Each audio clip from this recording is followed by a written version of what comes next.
For many, visiting Sequoia National Park has become about one thing: snagging a photo in front of General Sherman, famous the world over for being the largest surviving tree on Earth.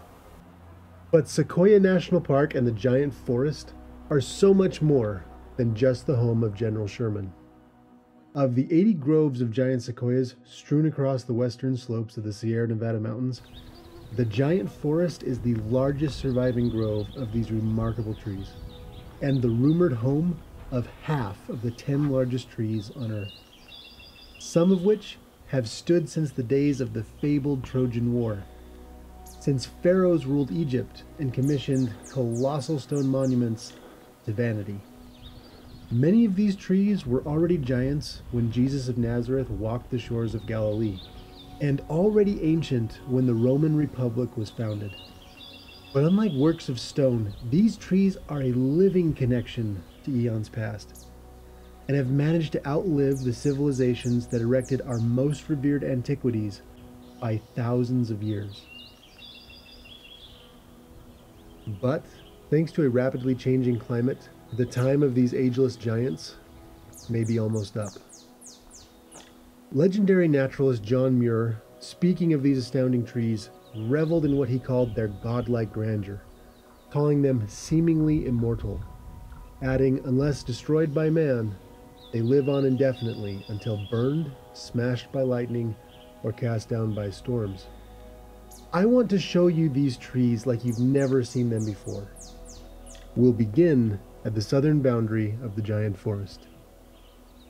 Ascending 350 concrete steps within a few hundred meters, this short hike, if it can be called a hike, to the summit of Moro Rock offers a remarkable view of broader Sequoia National Park, including the front lines in the battle to save what remains of this giant forest.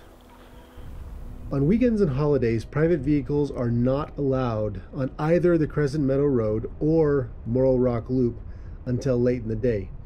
While you can take a shuttle or drive to the base of Moro Rock's stairway late in the day or on weekends, there is a better way, but it requires some navigational skills and an adventuresome spirit. The climb up Moro Rock is so short that I prefer to combine it with a long walk through the Giant Forest away from the crowds. On this occasion, I covered approximately 15 miles, leaving my car near the Giant Forest Museum, only a couple of miles from Moro Rock. Now, while Moro Rock bears a certain structural and even scenic resemblance to more famous and demanding hikes like Angel's Landing and Half Dome, railings and almost leisurely concrete steps make the otherwise exposed sections of Moro Rock relatively tame. Still, use caution and know that this short hike may not be appropriate for children or those with a debilitating fear of heights. Almost immediately after beginning to climb up the stairs, the scenery opens dramatically, and on a clear day, you're greeted with a stunning view of the Giant Forest to the north, and to the east, nearly 20 miles of unobstructed views into the heart of Sequoia National Park's backcountry, including the towering granite peaks of the Great Western Divide. Once you reach the ridgeline, to the west you're granted a sweeping view of the foothills of the San Joaquin Valley. Agriculturally speaking, one of the most productive regions of North America, which just happens to be sinking. That's right, the valley is sinking.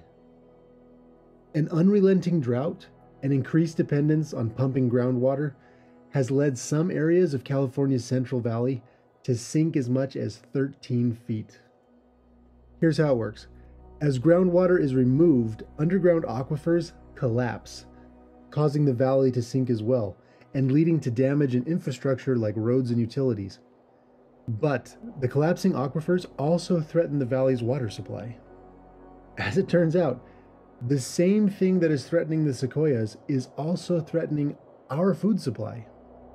Even if you've never visited these trees, our fates are intertwined. Their struggle is our struggle.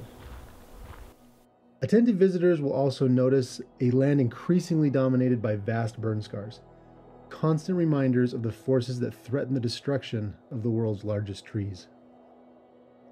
Now, while fire is a natural and even a necessary part of forest ecology, The last several decades have seen fires grow to an unprecedented scale. Colossal infernos that rise hundreds of feet into the canopy that even fire-resistant sequoias cannot withstand. Were it not for the efforts of the Park Service and fire management teams, the giant forest, including General Sherman, would likely have been lost already. In my next video, I'm going to show you what remains of this remarkable forest. We'll visit General Sherman, but like I said, there is so much more to the giant forest than just one tree. So make sure to hit subscribe and ring the bell so that you can be the first to enjoy upcoming episodes in this one-of-a-kind HDR series. Following my giant forest video, I'll be publishing my HDR guide to Grant Grove, and after that, my guide to the grandest forest that you'll never get to see. By the end of this series, you'll know these trees better than most visitors could dream, and I hope that you'll find a deep connection to these ageless and vanishing giants. But for now, enjoy a mesmerizing sunset courtesy of the mountains John Muir called the Range of Light. Until next time, this is Mike from At Home in Wild Spaces reminding you to slow down and seek more than amusement on your next Wild Spaces journey.